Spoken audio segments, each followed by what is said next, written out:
역량이라고 하는 것이 학벌, 학점, 전공기랑 완벽하게 매칭이 되는 것은 아니다 보니까 그 능력을 가지고 있는 친구들을 그걸 지우고 경험이나 경력을 통해서 그 다음에 직무 능력 평가나 이렇게 뭐 지사시나 이런 것들 통해서 평가할 수 있다고 생각을 해서 블라인드를 하는 곳들이 되게 많아졌죠.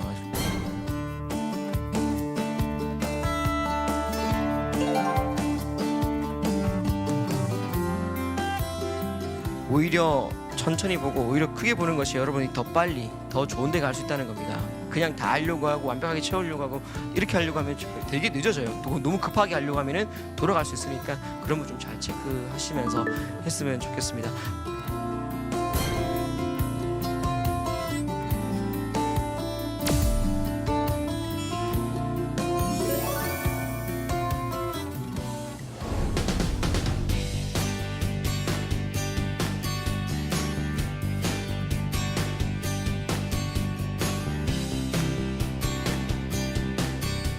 네, 반갑습니다. 저는 정주헌이라고 합니다. 반갑습니다.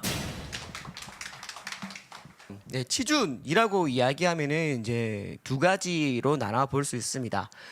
기본 스펙을 쌓는 것, 정량적인 부분, 정성적인 부분을 쌓는 것과 그다음에 채용 프로세스를 쌓는 것, 이 두 가지로 나눌 수 있겠죠. 되게 할 게 많아요. 특히 기본 스펙을 해야 될 것들이 너무 많이 늘어나고 있어요. 네, 기업에서 요구하는 인재 그리고 기업에서 뽑을 수 있는 인력의 양은 한정이 돼 있는데 여러분들의 수가 계속 늘어나고 있죠. 그 다음에 좋은 기업과 안 좋은 기업, 흔히 말하면은 이제 네임밸류 갖추고 있고 연봉을 많이 주는 기업과 그렇지 못하는 중소 중견 기업의 간극이 계속 벌어지고 있잖아요. 연봉이 거의 2배 가까이 차이 나더라고요. 통계를 봤을 때. 그러다 보니까 소위 말하는 10대 기업, 5대 기업에서의 경쟁률은 계속 터져 나가고 거기에서 요구하는 것들은 계속 많아지고 있다면 저희 때보다 요구하는 것들이 훨씬 많아져요. 그러니까 어떻게 되죠? 취준 생활이 되게 길어지고 있는 거예요.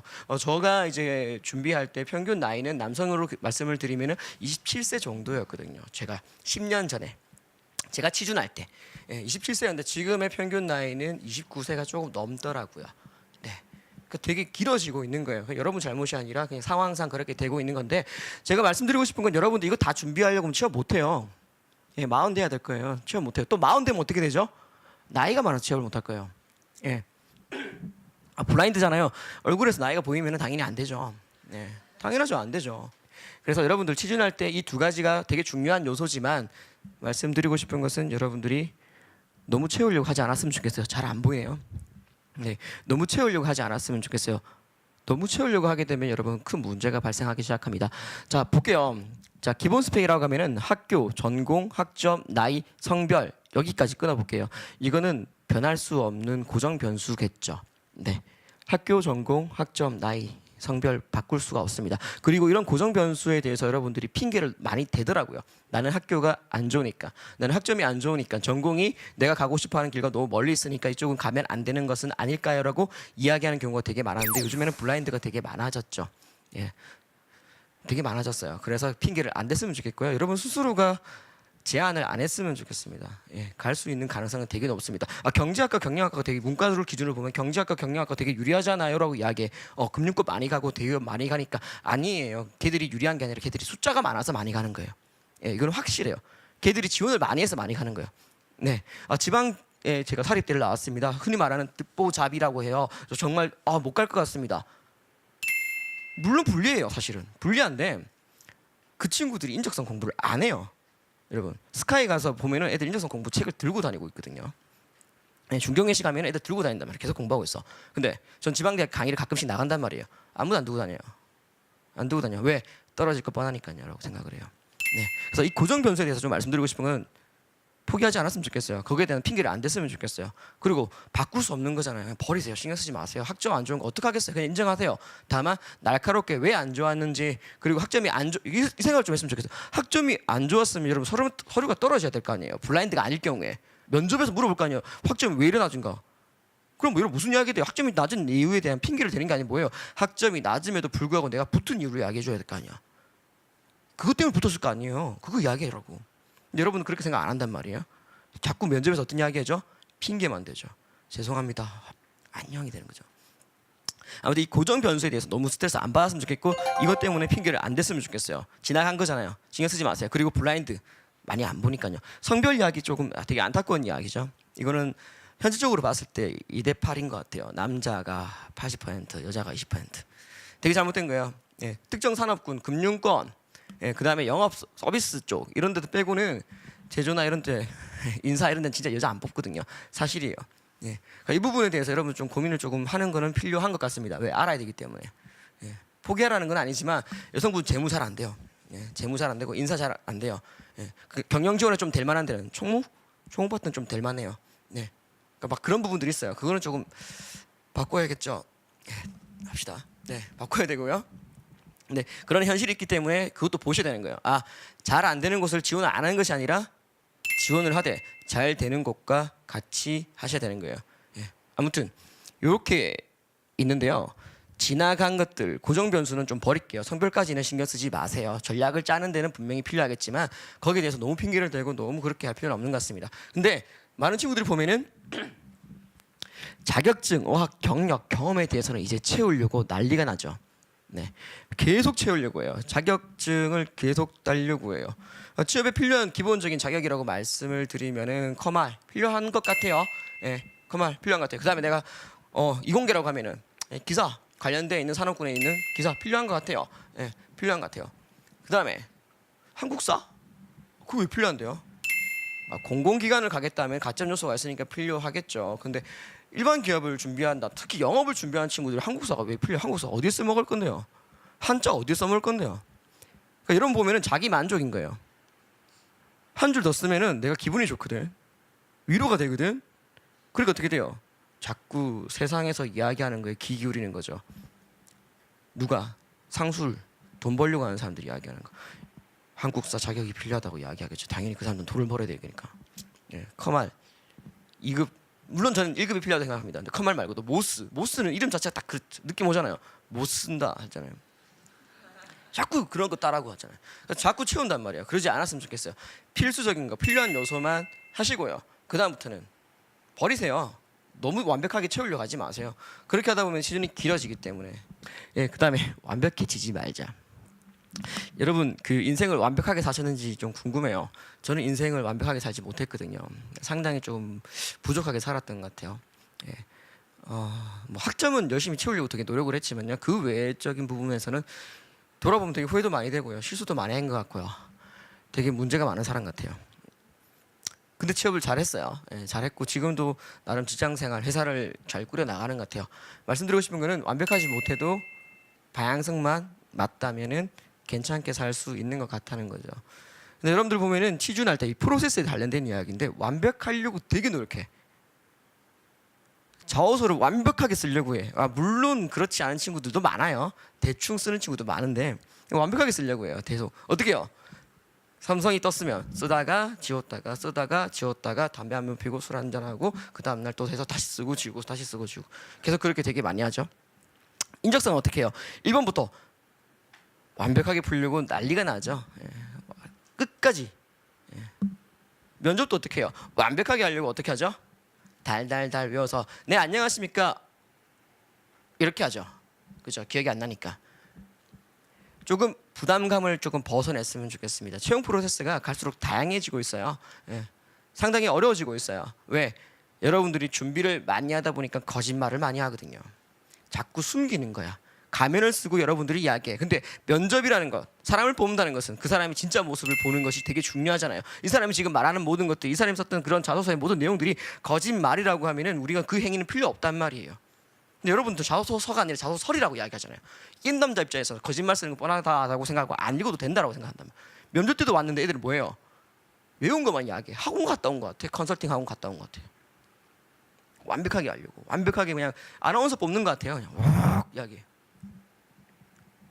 그런 부분 좀 버렸으면 좋겠습니다. 자, 완벽하게 하지 않는다는 것은 준비를 하지 않는다는 것이 아니라 여러분들이 마음을 조금 편하게 좀 먹었으면 좋겠다. 그러니까 완벽하게 준비하고 완벽하게 보여주려고 하지 않았으면 좋겠어요. 우리는 완벽하지 않은 사람이기 때문에 내 자신을 좀 보여주려고 했으면 좋겠습니다.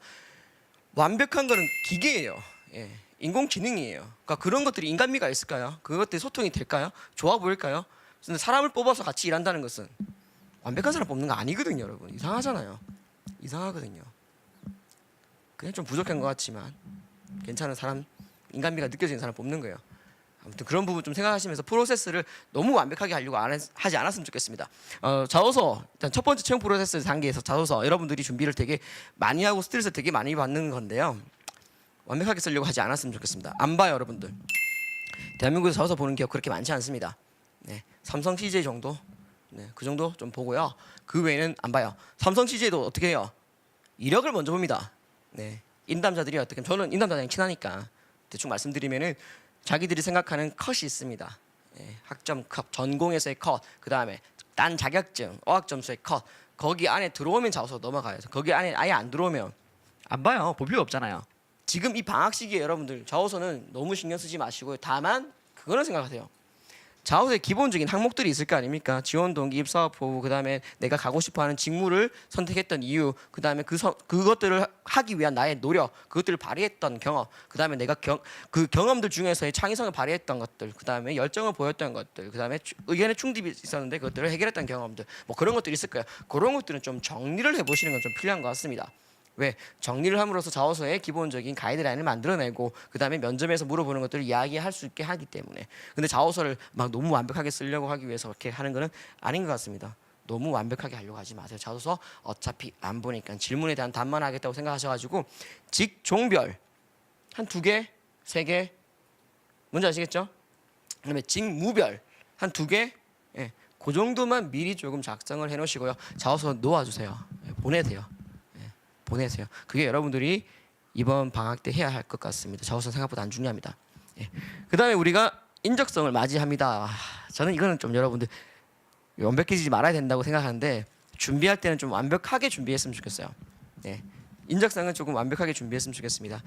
블라인드가 되게 많이 되고 있죠. 예. 그런 부분들 때문에 기업 입장에서 블라인드가 된다고 해서 우리가 능력이 없는 친구를 뽑고 싶은 건 절대 아니에요. 그리고 그 능력, 역량이라고 하는 것이 학벌, 학점, 전공기랑 완벽하게 매칭이 되는 것은 아니다 보니까 그 능력을 가지고 있는 친구들을 그걸 지우고 경험이나 경력을 통해서 그 다음에 직무 능력 평가나 이렇게 뭐 지사시나 이런 것들 통해서 평가할 수 있다고 생각을 해서 블라인드를 하는 곳들이 되게 많아졌죠. 제가 보기에는 앞으로 추세가 그렇게 갈 것 같습니다. 그리고 그 추세가 가면 갈수록 인적성, NCS의 시험은 어려워질 겁니다. 네, 그래서 여러분들 좀 준비는 좀 완벽하게 했으면 좋겠습니다. 네, 언어 능력 잘 안 되는 건 여러분 책을 안 봐서 그렇거든요. 예, 책을 좀 열심히 봐야 되는 거. 수리는 기본적인 응용 수리에 관련된 공식을 정리를 안 해서 그래요. 저보고 네가 인적성을 이야기할 수 있나? 저는 리트 상위 1% 정도 들어가거든요. 리트가 뭔지 모르신다면 나중에 한번 찾아보세요. 네, 인적 되게 잘 풀어요. 근데 원래 잘 푼 게 아니라 공부하니까 되더라고요. 근데 공부할 때 오답 노트를 되게 많이 만들었어요. 그러니까 그 시험을 제가 치고 싶어서 한 건 아니고 재미있어가지고 했던 스타일인데 오답 노트를 만들면 정말 많이 늘어요, 여러분들. 그러니까 여러분들 인적성이라고 하는 것 자체가 기본적으로 사고 능력, 판단 능력을 보려고 하는 겁니다. 그럼 그것들이 뭐냐면은 이 친구의 지적 능력, 그 얼마나 정보를 많이 알고 있는가, 상식이 깊은가를 보려고 하는 게 아니라 사고를 얼마나 단순화, 간편화해서 복잡한 것들을 잘 풀어내는 걸 보려고 해, 판단 능력을 보려고 하는 거기 때문에 여러분들이 사고 방식을 조금 잘 연구하고 정리하면 됩니다. 삼성에서 여러분들 지각 공간 능력을 시험을 치는데 여러분 삼성에서 그걸 할 일은 없잖아요. 그렇잖아요. 김대리 와봐. A 도형과 B 도형의 차이점이 뭘까? 그런 거 하는 거 아니잖아요. 삼성에서 그런 일을 하는 건 절대 아니란 말이에요. 그걸 판단하는 능력을 보고 싶을 뿐인 거죠.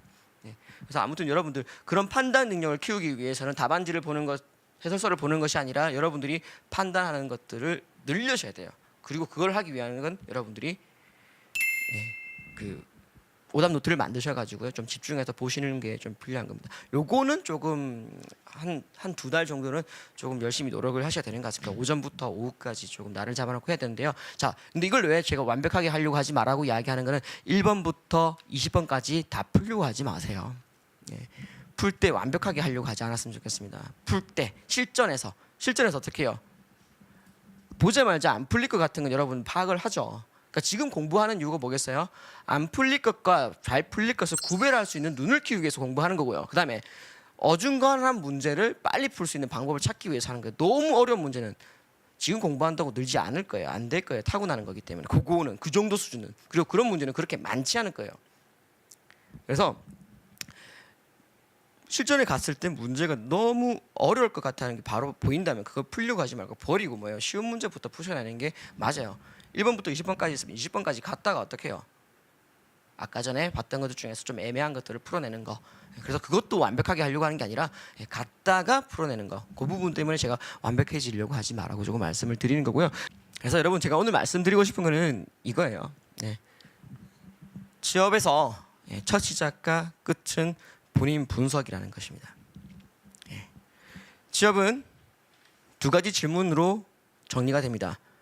너는 누구니? 그리고 나는 우리 회사는 너를 왜 뽑아야 되니? 요겁니다.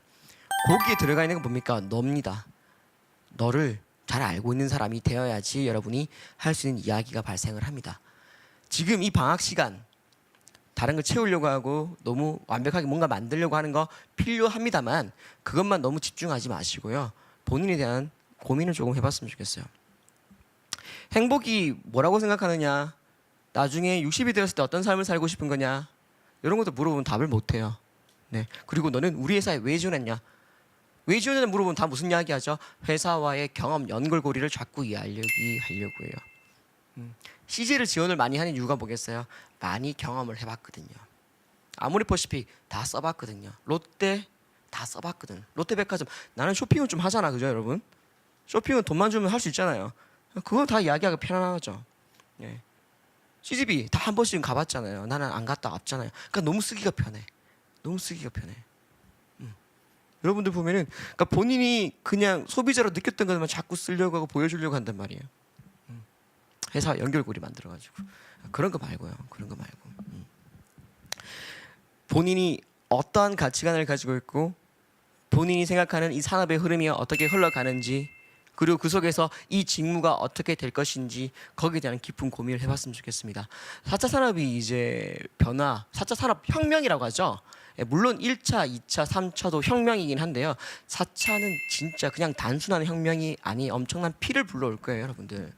이건 제 이야기가 아니라 확고하게 미래학자들이 이야기하는 거죠. 4차 산업의 혁명은 왜 기계가 인간을 대체했던 그런 단순 노동을 벗어나서 인간의 창의성까지 점령을 하기 때문에 인간의 영역에서 인간이 할 게 너무 이제 없어진다는 거죠. 없어지는 거예요. 기계의 단가보다 이렇게 나눠지는 거예요. 기계가 창의를 할 수 없는 영역에 있는 사람과 기계의 단가보다 낮은 인건비를 제공할 수 있는 사람만 살아남고 그 외에는 놀아야 되는 세상이 올 수도 있다는 거죠, 여러분들. 은행원, 저 이제 은행원이니까 은행원이 없어질까? 저는 안 없어진다고 생각을 해요. 절대. 왜? 은행업이 안 없어질 거거든요. 금융업은 안 없어질 거거든요. 근데 은행원의 오퍼레이터들은 없어질 거예요. 키오스크가 대신을 할 거예요. 근데 은행원들 중에서 고객의 상담 능력이 뛰어나서 고객과의 그런 커뮤니케이션을 통해서 그 사람을 파악을 하고 그 사람들이 아 이런 회사구나 라고 느낄 수 있게 해주는 사람, 컨설턴트들은 살아남을 거예요. 왜? 기계가 컨설팅은 못 하거든요. 생각해보세요. 여러분이 그 기계랑 이야기한다고 생각해보세요. 그렇잖아요. 좀 완벽하지 못하더라도 사람이랑 이야기하고 싶은 게 있을 거란 말이에요.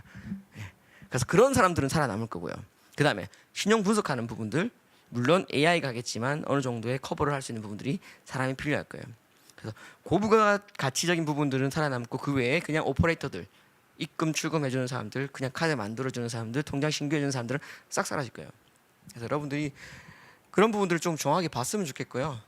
본인을 돌아보는 것들, 내가 바라보는 산업, 그다음에 그 중에서 내가 할 수 있는 것들, 역할들이 무엇이 있을까 좀 정확히 좀 돌아봤으면 좋겠습니다. 여러분들이 경험을 좀 정리를 했으면 좋겠어요. 내가 했던 경험들 나열하는 것이 아니라 내가 했던 경험들이 어떤 의미가 있을까를 좀 정리를 했으면 좋겠습니다. 여러분들 보면은 경험을 근거가 두터운 것들, 두텁다는 상을 받았던 것들, 인터넷 것들 중심으로 되게 정리를 합니다. 근데 그렇게 생각하지 마시고요. 첫 번째는 내가 살아가면서 나에게 큰 영향을 미쳤던 사건들에 대해서 고민을 했으면 좋겠습니다. 대단한 사건 아니어도 상관없어요. 내가 크게 영향을 미쳤다. 나에게 엄청나게 큰 영향을 미쳤던 것들을 통해서 나 이런 가치관이 생겼다고 하면은 그게 중요한 것이지 그게 보여주는 게 중요한 게 아니란 말이에요. 그래서 그런 경험들을 먼저 조금 정리를 해보세요. 그 다음에 뭐예요? 내가 아까 다시 생각하는 산업이 이렇게 흘러갈 것이고 그 속에서 산업들이 이런 것들이 잘 될 거고 나는 거기서 이런 역할을 하고 싶다라는 것들이 좀 정리가 됐을 거 아니에요. 그럼 그 속에서 뭐예요? 연결고리를 갖추고 있는 경험도 여러분 좀 정확히 좀 체크를 해보라는 겁니다. 그렇게 해야지 여러분들이 경험이 직무와 업종과 연결이 돼서 좀 보일 거란 말이에요. 그래서 지금 여러분 본인 분석을 정말 좀 많이 해봤으면 좋겠습니다. 그래서 경험을 정리해서 이런 경험들이 어떠한 상황이 있었는지 여러분들 보면 경험을 그냥 스토리 라인을 쭉 길게 써요. 이런 뭐라고 해야 될까요? 그러니까 언제 그 다음에 거기서 나의 역할이 무엇이었고 흔히 말하는 스타 기법이라고 하죠. 쭉 써요. 전체 상황을 쭉 쓰는데요. 경험 정리는 전체 상황을 쭉 정리하는 게 아니라요. 그 경험 중에서 한 장면을 잡아내야 돼요. 그 자소설 여러분들이 전체 이야기를 쭉 다 쓰게 되면은 그 이야기는 사실은 뻔한 이야기가 되거든요. 그러니까 인턴이 들어왔다. 그럼 어떤 일이 벌어지죠? 회사에 문제가 생긴다. 그다음 나는 뭐예요? 문제를 해결한다. 그래서 뭐예요? 모두가 기뻐한다. 그죠? 아르바이트를 했다. 나랑 같이 있던 그 다른 동료들은 뭐다? 다 바보다. 다 일을 못한다. 근데 내가 뭐예요? 차별화를 통해서 어떻게 해요? 빵 위치를 바꾼다거나 상권을 분석해서 어떻게 해요? 매출이 10몇 % 딱 정해져 있어요. 70% 이런 거 없어요. 10몇 % 딱 올라간다. 그다음에 동아리에 서 있다. 무슨 일이 벌어지죠?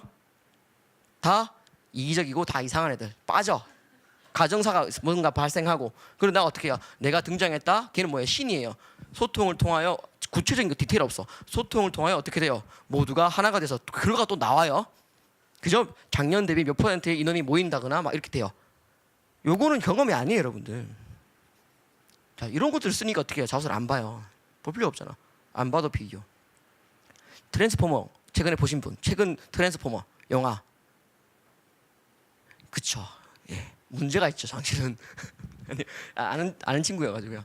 안 보잖아요. 트랜스포머 1에서 뭐예요? 1은 되게 센세이셔널했죠. 되게 놀랬잖아. 우와, 장난 아닌데? 근데 2를 봤더니 똑같아. 3를 봤더니 똑같아. 그러니까 이제 안 보는 거잖아요.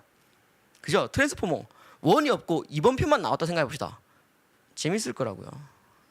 근데 계속 반복되다 보니까 재미가 없죠. 근데 인사담당들은 자소서를 계속 반복해서 보고 있죠. 그러니까 여러분 자소서는 봤던 거죠. 재미가 없죠.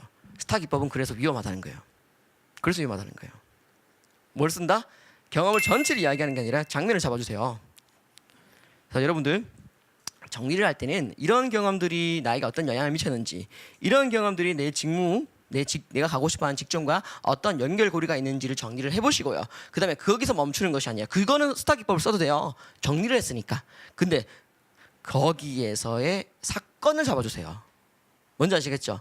그 전체 스토리를 잡는 것이 아니라 거기에서의 한 개의 사건. 그럼 사건이 뭐예요? 장면이잖아요. 그죠? 장면은 뭐예요? 기억에 남단 말이에요. 이극거리가 있잖아요. 나만의 이야기잖아요. 뭔지 아시겠죠? 히어로물을 시작부터 끝까지 이야기해주면은 똑같잖아. 평온한 시기, 그죠? 평온한 시기, 위기의 발생 어떻게 해요? 그다음 전투를 통한 승리, 그다음 평화. 근데 여러분 자서는 딱 그 히어로물의 스토리라인. 근데 히어로물을 앤트맨과 뭐 스파이더맨과 그것들 나눠주는 건 뭐예요? 하나의 장면이잖아요. 그죠? 그렇지 않나요? 그러니까 여러분이 경험했던 것들을 장면을 만들어주고 그 장면에서 여러분이 들어가게 해주는 게 되게 중요합니다. 그런 부분들 봤으면 좋겠어요. 그러니까 그래야지 기억에 남거든요. 그러니까 영화로 따지면은 인셉션 하면 떠오르는 게 팽이 돌아가는 거잖아요. 네. 그러니까 그런 것들이 여러분들이 좀 정리를 해서 보여줬으면 좋겠어요. 한 개의 사건을. 예, 그거를 조금 했으면 좋겠습니다. 그다음에 가치관은 여러분 한 개가 아니에요. 되게 여러 가지 모순적인 가치관들이 되게 많을 건데요. 그런 가치관들을 그냥 편하게 좀 정리를 해봤으면 좋겠습니다. 여러분 자소서 보면은 가치관들이 다 똑같아요. 소통을 중심으로 한다. 나눔을 되게 중요하게 생각한다. 뭐 그런 거 이야기 되게 많이 하더라고요. 나는 다른 사람이 나를 통하여 행복하게 되는 것이 너무 기분이 좋습니다라고 이야기를 되게 많이 해요. 그러면 여러분들 기업은 여러분들이 가고 싶어하는 대부분의 기업은 공공기관도 사실 비슷하다고 봐야 돼요. 근데 대부분의 기업들은 뭐예요? 이윤을 창출하는 건데 그렇게 나눔과 소통하는 사람이 필요할까요? 아니거든요. 생존을 할 수 있는 사람, 착한 사람이 아니라 좋은 사람, 거절을 하더라도 상대방이 기분 나쁘지 않게 거절을 할 수 있는 사람. 거절을 못하면 문제가 있잖아요. 네? 협상을 할 때 어떤 것들 이야기할 때 거절을 할 수 있어야 되잖아요. 전략적으로 우리가 어떻게 해야지 이윤을 추구할 수 있는지 알아야 되잖아요. 근데 그런 부분들 전혀 못하는 것으로 느껴져. 나눔, 너의 행복이 나의 행복. 그러니까 뭐예요? 대리님 괜찮습니다. 제가 괜찮하겠습니다. 이렇게 하고 오는 거.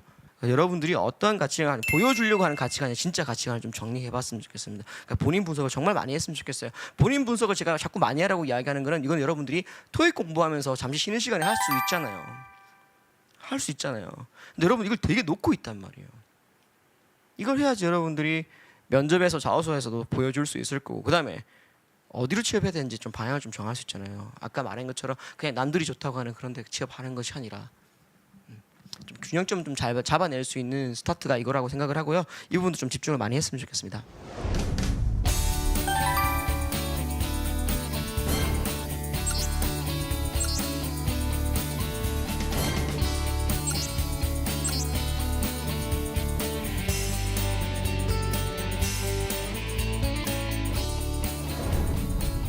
직무와 직종은 여러분들 우선순위는 직무가 아니라 직종입니다. 똑같은 직무라 하더라도 직종에 따라서 되게 준비하고 이야기할 수 있는 부분들이 되게 달라요. 그러니까 말씀을 드리면 그런 거겠죠. 오늘 아까 전에 제가 방송에서 만났던 케이스가 그 하이트 진로 영업사원이었는데요. 하이트 진로의 영업은 B2C가 아니라 B2B죠. 네. 거래선을 따오는 거죠. 유지하는 것들이에요.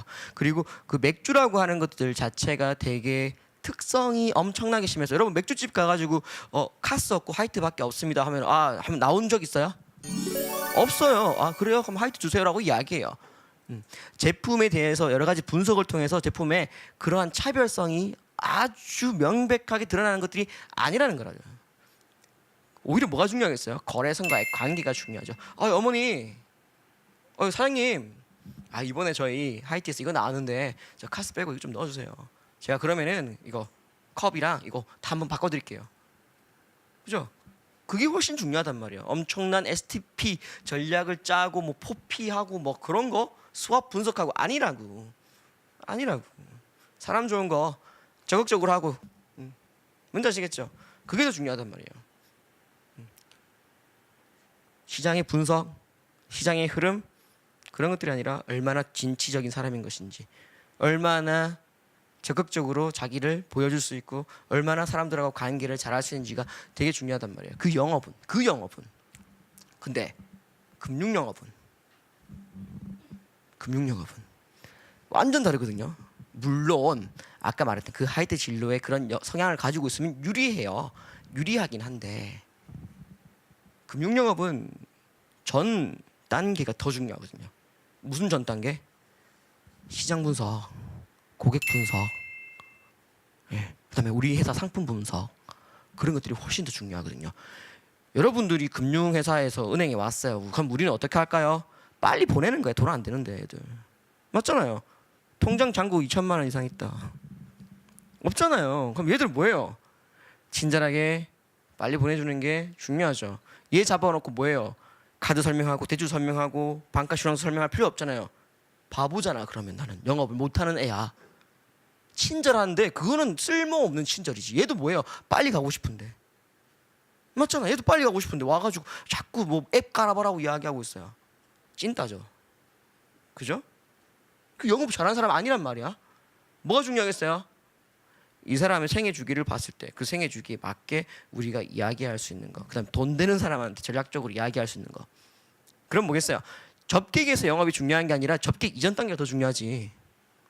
그죠? 접객에서 영업이 중요한 게 아니라 아까 하이트 진로는 접객이 되게 중요하단 말이에요. 접객, B2B 영업에서의 그 우리 사장님들하고 점주, 우리 영업권에 있는 분들하고의 관계가 되게 중요한 건데 금융에서 영업은 그게 안 중요하죠. 그것보다 더 중요한 것은 분석을 하는 거죠. 우리 회사 상품이 어떻게 되고 우리 회사 어떤 전략을 취하고 있고 내가 있는 이 지점은 어떠한 상권의 특성을 가지고 있다. 비슷한 게 그것도 비슷하겠죠? 파리바게트도 비슷할 거예요. 그죠? 네. 뭐 GS25도 비슷할 거예요. 그죠? 우리 상권을 분석하고 우리 상품의 특징, 우리 PB가 어떻게 흘러가고 있고 그다음에 마케팅 부서가 어떤 전략을 추구하고 있고 그런 것도 정확하게 이해하고 그다음에 우리 상권에 대해서 좀 더 적용을 할 수 있는 거. 마케팅 팀에서 자꾸 이걸 팔아라고 이야기해. 근데 콜라를 자꾸 팔라고 이야기해요. 이번에 1+1을 하자고. 근데 우리 동네는 인사동인데 콜라가 잘 안 팔리는데 만약에 안 팔린다면 거절할 수 있겠죠. 이것보다는 우리 동네 잘 팔리는 게 이런 거니까 이야기할 수 있겠죠. 영업이라 하더라도 되게 포커싱 되는 것들이 다르다는 거죠. 분석이 되게 중요한 영업이 있어요. 직종별로 있을 거고요. 접객은 또 별로 안 중요해요. 은행원도 친절하면 좋죠. 플러스가 되지만 사실 그것보다는 뭐예요? 고객들이 무엇을 원하는지 보고 정확한 지식을 전달하는 게 훨씬 더 중요하단 말이에요. 막 마냥 친절한 것보다는 약간 틱틱거려도 그 사람이 필요한 걸 정확하게 딱 이야기해가지고 이 사람 다른 은행원이랑 다르구나 느껴지는 게 더 중요할 수 있다는 거죠. 그다음에 또 영업이라는 것은 사전 단계 있고 지금 접객 단계가 있고 그다음에 사후 단계 또 있겠죠. 사후 단계. 고객 관리겠죠. 예. CRM이라고 이야기하죠. 고객 관리. 고객 관리하면서 고객이 어떻게 해요? 다시 자기 친구를 데려올 수 있게 만들어내는 거. 거래선을 계속 두텁게 유지할 수 있게 만들어내는 거. 그러니까 업종별로 직무가 되게 달라져요, 여러분들. 그러면 여러분들 한번 따져볼게요. 직무를 먼저 봐야 될까? 업종을 먼저 봐야 될까? 저는 업종을 먼저 봐야 된다고 생각을 해요. 그다음에 업종을 보는 것도 그냥 단순하게 내가 지원을 하기 위해서 먼저 보는 것이 아니라 그 업이 안 망할까를 먼저 봐야 된다고 생각을 합니다. 업이 변화가 되게 많을 거예요. 예. 그러니까 지금 10년 전이라면 이야기를 그렇게 할 필요가 없는 것 같은데요. 지금 상황에서는 되게 업의 변화가 되게 많이 올 거예요. 되게 많이 올 거예요. 그래서 고민을 했으면 좋겠어요. 업을 조금 먼저 정확하게 좀 분석을 했으면 좋겠어요. 업이 잘 될 것인가? 그 업이 어떤 식으로 전략을 갈 것인가? 당연히 보셔야 되는 거예요. 그리고 그 속에서 내가 할 수 있는 것들이 역할이 무엇이 있을까? 나는 인사가 너무 하고 싶어. 그러면은 그 업에서의 인사가 어떤 식으로 흘러가는지 좀 고민해. 좀 다르단 말이에요. 좀 다르단 말이에요. 그래서 업과 직무 둘 다 되게 중요한 거기 때문에 그것들을 매칭을 시키는 것들을 되게 많이 했으면 좋겠어요. 직무만 이야기하면 업이 안 보이기 때문에 로열티가 되게 떨어져 보여요. 예. 그렇다고 업만 이야기하면 또 직무가 없기 때문에 되게 이 친구가 준비가 역량이 없어 보여요. 통찰은 있어 보이겠지만. 그래서 균형이 되게 중요하거든요. 그러니까 대부분의 그런 컨설팅 하시는 분들이 업은 이야기를 안 하고 직무만 되게 이야기를 많이 해요. 왜? 직무는 이야기가 되게 편하거든요. 업은 계속 공부를 해야 되거든요. 계속 분석을 해야 되거든요. 직무는 한 번 자기 공부해놓으면 그냥 편안하거든요. 영업은 이겁니다. 근데 저는 영업에 관련되어 있는 그런 컨설팅들 보면서 단계를 분리하고 업을 나눈 사람 본 적이 없어요. 인사도 되게 다르거든요. 인사도 여러분 소통 되게 이야기하고 그거 막 이야기 많이 듣고 이 사람이 얼마나 힘들어하는지 막 이렇게 해서 막 촘촘한 이야기 되게 많이 아니에요. 저도 방송에서 그렇게 이야기하는 실제로 인사는 뭐예요? 사용자 중심이죠. 예. 상당히 객관적으로 이 사람을 판단하는 게 인사죠. 예. 소통하는 거 아니에요. 아주 객관적으로 냉철하게 이 사람을 판단해서 어떻게 해요? 움직이는 거예요. 그리고 그 상황 속에서 억울함이 발생하지 않도록 상당히 많은 부분들 체크하는 것들. 통계학이랑 되게 가까워요. 예. 아무튼 근데 그것도 조금 그 회사의 직제, 그 회사의 그런 HRM, HRD의 구조에 따라서 좀 달라진단 말이에요. 그러니까 그거는 또 사실은 직종과 또 연결되는 것들이 있어요. 은행은 뭐 인사부가 사람을 뽑아가지고 돌리고, 삼성은 인사부가 뽑는 게 아니라 인사부는 서포팅 하는 거죠, 사실은. 예. 현직자들이 좀 중심으로 돌아가요, 그죠? 그러니까 그런 부분에 따라 되게 다른 부분도 있기 때문에 여러분들이 업에 대해서 조금 더 공부를 조금 많이 하실 필요가 있다는 거 조금 말씀을 드릴게요. 되게 직무와 직종을 이해를 안 하려고 해요. 근데 이 직무와 직종도 이해하기 전 단계가 바로 본인을 분석하는 단계가 더 중요하다는 겁니다. 그것들은 좀 제발 놓치지 말고 했으면 좋겠습니다. 여러분들이 보면 계획을 수립을 해요. 다 계획을 수립을 하는데요. 간단하게 말씀을 드리면요. 그 계획은 이번 하반기에 무조건 붙겠다라고 하는 계획을 수립은 조심스럽게 접근했으면 좋겠어요. 여러분 하반기에 무조건 붙으면 좋죠. 무조건 붙으면 좋은데요. 그렇게 하는 게 되게 위험할 수 있어요. 오히려 하반기는 당연히 떨어지고 상반기도 떨어지고 그 하반기도 떨어질 수 있어요. 왜 그러냐면 본인 분석이 안 됐기 때문에. 그러니까 내가 양적으로 부족한 게 되게 많아. 그러면은 그거 쌓아야 될 것들이 분명히 있습니다. 근데 내가 면접에 떨어진 거예요. 최종 면접에 떨어졌어요. 이번에. 그렇게 됐다 합시다. 그러면 여러분 뭐 해야 돼요? 면접에 떨어지는 게 대한 분석을 되게 많이 하셔야 되는 거죠. 근데 여러분도 면접 떨어지고 나면 무슨 생각해요? 아 이거 전공 자격증이 없어서 떨어진 거 아닌가라고 생각을 되게 많이 해요. 아닐 가능성이 되게 높아요. 면접에서 이 친구가 보여줄 수 있는 거, 어필할 수 있는 것들이 제대로 안 보였기 때문에 떨어졌을 가능성이 되게 높아요. 전략적으로 하세요. 여러분 6개월 논다고 인생 망하는 거 아니에요. 6개월 늦게 해라는 것이 아니라 오히려 천천히 보고 오히려 크게 보는 것이 여러분이 더 빨리 더 좋은 데 갈 수 있다는 겁니다. 그래서 계획을 좀 잘 수립했으면 좋겠어요. 본인을 좀 냉정하게 봤으면 좋겠어요. 내가 스펙적으로 준비가 돼 있다. 그러면 프로세스 하시는 거예요. 예. 스펙적으로 완벽하게 준비하려고 하지 마시고 스펙적으로 기본적으로 돼 있다 하면 프로세스 하시는 거고요. 기본 중에 한 개 부족하다 하면은 그거 빨리 혹 떼시고 그 다음에 프로세스 빨리 넘어가시는 거고요. 뭔지 아시겠죠? 그리고 그 스펙이라고 하는 것이 2개 정도 부족한 것 같은데 그 중에 한 개는 내가 땄어. 근데 한 개까지 하려고 하면은 9월이 될 것 같아. 그럼 그거 버리시고 인적성 들어가시는 거고요. 그 계획을 여러분들이 좀 본인에게 좀 정확하게 물어보시면서 그 다음에 전문가 혹은 요구면 되잖아요. 청희망 재단에서 물어보시면 되잖아요. 선생님 많이 계시잖아요. 그런 분들 물어보시면서 정리하시면서 했으면 좋겠습니다. 그냥 다 알려고 하고 완벽하게 채우려고 하고 이렇게 하려고 하면 되게 늦어져요. 또 너무 급하게 하려고 하면은 돌아갈 수 있으니까 그런 분 좀 잘 체크하시면서 했으면 좋겠습니다. 네, 감사합니다.